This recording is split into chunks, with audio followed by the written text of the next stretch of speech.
दोस्तों नमस्कार, आप सभी को सुप्रभात। मैं आशा करता हूँ आप सभी अच्छे होंगे और मेरा जो भी ट्रिक अगर आपको पसंद आ रहा है तो आप बिल्कुल लाइक और सब्सक्राइब कीजिए। अगर नहीं आ रहा है तो आप कमेंट में बताइए कि नहीं आ रहा है। जो भी है आप मेरे को बताते जाइए। आइए बढ़ते हैं। आपको इससे पहले आपको वॉवेल कॉम्बिनेशन मिला था, जो वॉवेल के साथ इस तरह से वॉवेल लगे हुए थे, शब्द लगे हुए थे। और इसमें क्या है, कॉन्सोनेंट कॉम्बिनेशन है तो कॉन्सोनेंट पहले, वॉवेल था तो वॉवेल था। ठीक है, वॉवेल पहले था। अब यहाँ पर बी ए को बै पढ़ते हैं, बी ए को बै पढ़ते हैं और बे पढ़ते हैं, बी को बी पढ़ते हैं या बे पढ़ते हैं, बी पढ़ते हैं या बाई पढ़ते हैं। जो भी पढ़ते हैं इसमें लिख दिया गया है। सी ए को के या फिर क्या पढ़ते हैं, लेकिन यहाँ पर लॉजिक ये है कि सी आई और सी ई वाई जो है, सी उसको स पढ़ते हैं, सी ई आई वाई को स पढ़ते हैं, इसको का नहीं पढ़ते हैं। पर इसकी वजह से मेरे को यहाँ पर क लिखना पड़ा, तो यहाँ कंफ्यूज नहीं होंगे। और जो पढ़े लिखे भैया हैं, दीदी भैया हैं, वो भी कंफ्यूज नहीं होंगे, क्योंकि यहाँ पर ऐसा शब्द लिखा है करके, क्योंकि मैं यहाँ पर ऑलरेडी राउंड कर दिया हूँ। तो आप इसमें जो सही है उसी को पढ़ें, आप उसी को बताएं अपने घर में, छोटे होंगे बड़े होंगे।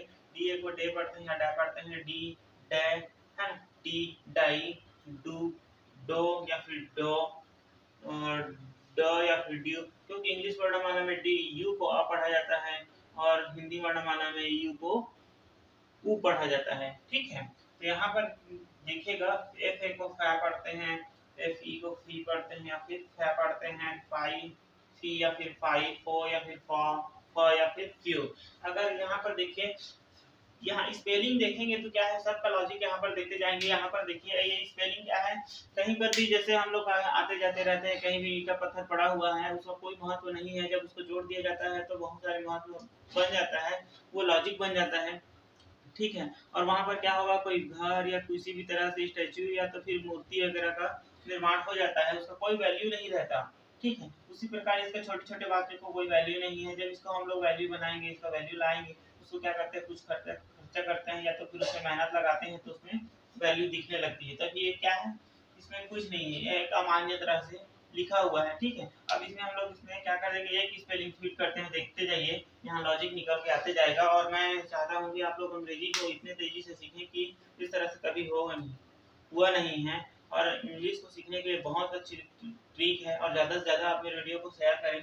ठीक है, तो आगे देखते जाएंगे। और आप लोग को भी कुछ ऐसा ज्ञान हो जो आप लोग मेरे को कमेंट में करके बता सकते हैं या कांटेक्ट कर सकते हैं, जिसके माध्यम से मैं आप लोग से सीख सकता हूँ और आप लोग भी मेरे से सीखें।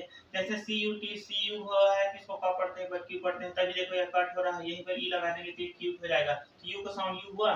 स्पेलिंग में चार वॉवेल को ध्यान देना चाहिए, चार लेटर आपको कंफर्म होना चाहिए। आपको लिखते पढ़ते उठते बैठते आप किसी भी तरह से स्पेलिंग को गिनना सीख लें। ठीक है, एक और दो और ये तीन और ये चार, चौथे नंबर में वॉवेल आए तो उसका फर्स्ट वॉवेल जो भी रहेगा उसका हूबहू साउंड निकलेगा। ठीक है, हूबहू साउंड निकलेगा। अगर यहाँ पर डी है तो ये डायरेक्ट होगा, डायरेक्ट। तो यहाँ पर डी, यहाँ पर आर लगा देंगे और यहाँ पर कुछ भी वॉवेल, डायरेक्ट। तो इस तरह से वॉवेल आएगा, इस तरह से चार लेटर याद रखना है, एक दो तीन चार।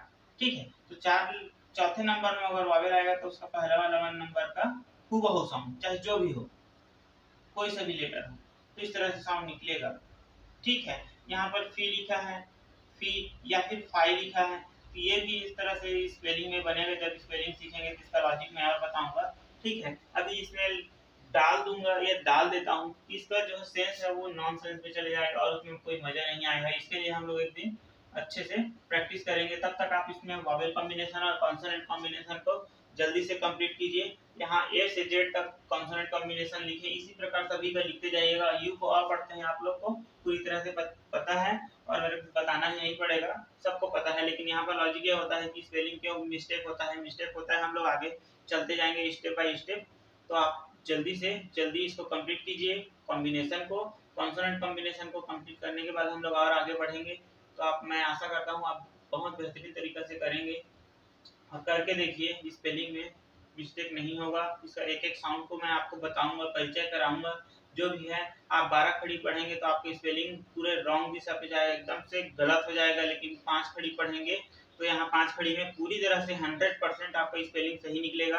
और ऐसा अभी आज तक कभी नहीं हुआ है। और आपको 5 खड़ी का ज्ञान नहीं मिला होगा, लेकिन 5 खड़ी क्या है, मेन वॉवेल जो है 5 खड़ी होते हैं और हम लोग हिंदी वर्णमाला में 12 खड़ी पढ़ते हैं। जब 12 खड़ी के 12 ज्ञान होने के बावजूद भी स्पेलिंग सही नहीं होता है, हम लोग 5 खड़ी में 5 वावेल में हम लोग अपना स्पेलिंग को सही बनाएंगे। आप देखते जाइए ट्रिक को और ज़्यादा से ज़्यादा बच्चों तक शेयर करें और खास करके गांव स्तर के बच्चे लोग को ज़्यादा शेयर करें, क्योंकि गांव स्तर में कोई सिखाने वाला नहीं मिलता है, जिस वजह से वो लोग पढ़ नहीं पाते हैं। और कई बच्चे ऐसे होते हैं नहीं पढ़ पाते हैं, तो प्रेशर में आकर के वो पढ़ाई लिखाई छोड़ देते हैं।